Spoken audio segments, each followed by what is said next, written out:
Sério, agora eu tenho a honra, o prazer de falar com Nari e Tião, diretores do Sem Coração. E eu queria perguntar para os dois, aí a gente vai ver quem vai primeiro. Como é pensar num Sem Coração com dois núcleos? Você tem primeiro o núcleo com o grupo, né, que vai desenvolvendo, e você tem o núcleo da Sem Coração. Como é que é pensar num filme como esse? E obrigado pelo tempo dos dois. Obrigada, Bruno. É, Então, acho que foi um super desafio para a gente entender como que ia se dar esse equilíbrio, né? Porque é um filme muito plural que fala desse grupo, e tem a Tamara e a Sem Coração que conduzem um pouco mais nosso olhar, mas os outros olhares também, né? Enfim, os outros personagens são muito importantes ali, esses núcleos. Então, acho que a gente estava desde o do começo, assim, do roteiro é, muito atento a isso, entendendo até se era demais, se era de menos, colocando, tirando, assim, sabe?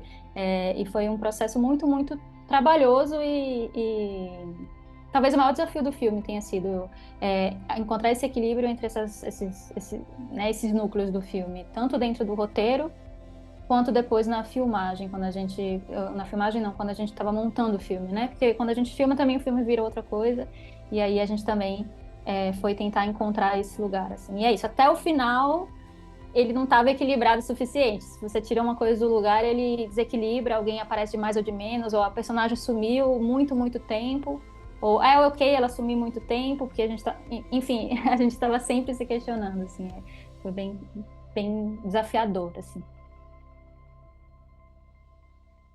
E como é que é gravar nesse lugar? Porque você tem que ficar pensando. Até eu acabei de sair com os atores, eles comentaram que tinha que pensar em maré e gravar rápido, às vezes não dá tempo. Como é que, além de tudo isso, dentro de uma rotina normal de filme, ainda tem que pensar na parte da natureza, porque maré não tem muito o que fazer, né? Não, a natureza a gente fala que dava uma surra de humildade várias vezes na gente, porque você tem que lidar com ela, assim, é uma coisa incrível, né? É muito impressionante a natureza nesse litoral, em Alagoas. É, é uma presença muito forte no filme, mas é super difícil também de se lidar. A nossa assistente de direção, Laura Mansur, além de todas as demandas do filme, de atores, de locações, e tudo mais, ainda tem que lidar com essas demandas da natureza, né? Tipo, a gente tinha uma cena que a gente precisava filmar na maré seca, então qual é o tempo certo de se preparar para isso e encaixar com outra que vai ser na maré cheia também, que vai ser não sei quantas horas depois. É, então, foi, foi um pouco como a gente se preparou para isso, que eu acho que a gente se preparou muito bem, como a gente foi afinando também, como a gente foi conhecendo, depois de levar algumas rasteiras também da natureza aí, mas que são importantes. Quando você está nesse tipo de filme que se propõe a lidar com a natureza, faz parte do aprendizado também, né? E a gente ia sempre, a gente fazia primeiro os planos abertos, que aí depois a maré ia enchendo ou secando, então a gente já ia fechando, fechando, fechando. No final a gente estava filmando assim, já com a maré super cheia.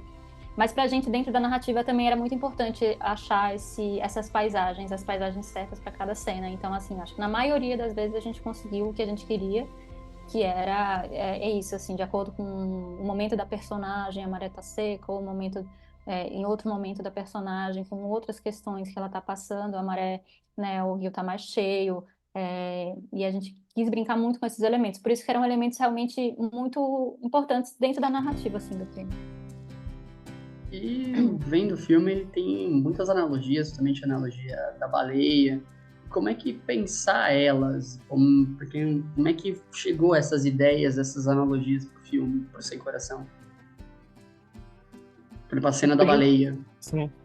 Pra gente, no geral, sempre muito importante, assim, como tem uma camada do real ali, né, e tem outra camada de como esses outros elementos, eles falam sobre o real, né, sobre o que as personagens estão sentindo. Isso pra gente sempre foi muito importante, assim.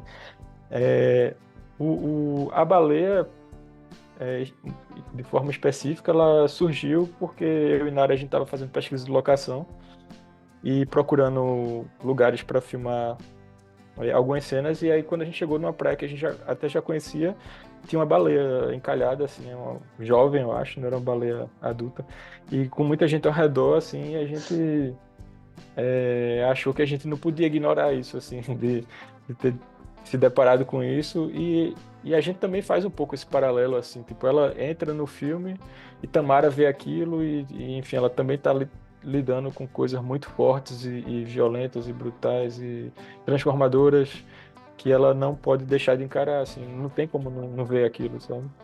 E ela tem que lidar com essa surpresa, com esse espanto, com essa nova percepção de alguma forma.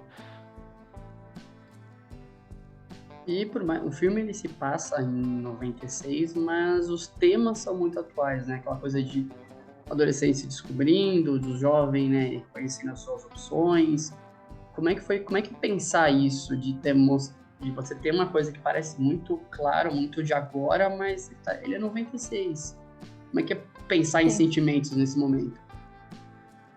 Pra gente foi importante fazer um filme, né, que se passasse em 96, principalmente porque alguns elementos do que a gente vive hoje ainda estavam assim, estavam muito escondidos, né, estavam ali sementes do que a gente vive hoje com, né, toda essa polarização, enfim. Então, era inclusive mais fácil para a gente retratar algumas pessoas que claramente teriam certas condições políticas, enfim, de posicionamentos políticos hoje em dia, a gente identifica ali no passado, né? Então, para a gente era muito interessante brincar um pouco com isso, assim, e o próprio o PC, né, que foi ele foi assassinado em Guaxuma, aqui da praia onde eu venho mesmo, né? Então, houve todo esse rumor ali. Então, também era interessante misturar um pouco das minhas memórias, assim, com o momento político ali, para retratar esse tempo, mas principalmente para falar sobre hoje em dia, né? É isso, assim, tipo, foi um filme para falar sobre hoje em dia, mas de uma forma um pouco mais sutil. Eu acho que a gente trabalha com camadas, né, através das histórias das personagens, então os elementos, inclusive políticos, que aparecem mais claramente, eles são muito pinceladas dentro do filme, né? Exatamente porque a gente queria que as narrativas das personagens fossem mais fortes e elas que sim representassem todas essas questões políticas, inclusive que a gente vive hoje, assim, todas essas questões assim, que a gente ainda vive, né? Políticas de homofobia, essa violência, né? É isso, assim.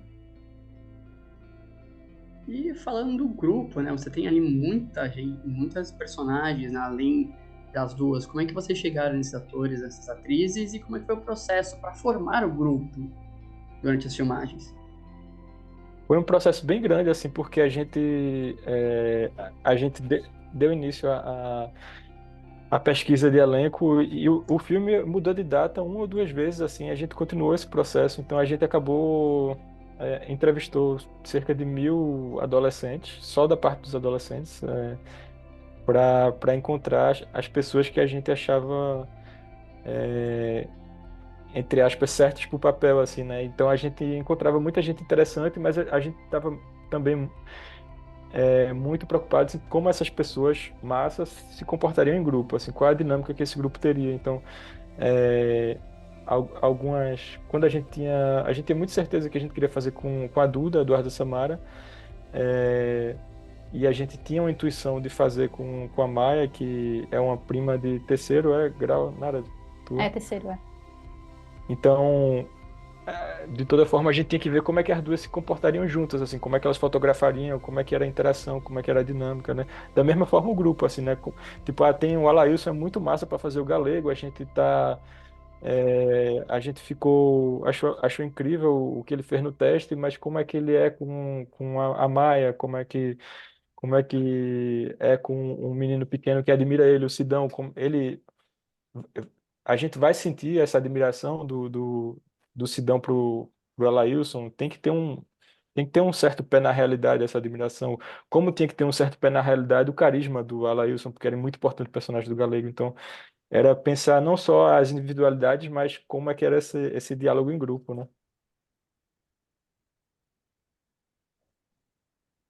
Bom, Nara, Tião, agradeço o tempo de vocês, obrigado pela entrevista, parabéns pelo Sem Coração.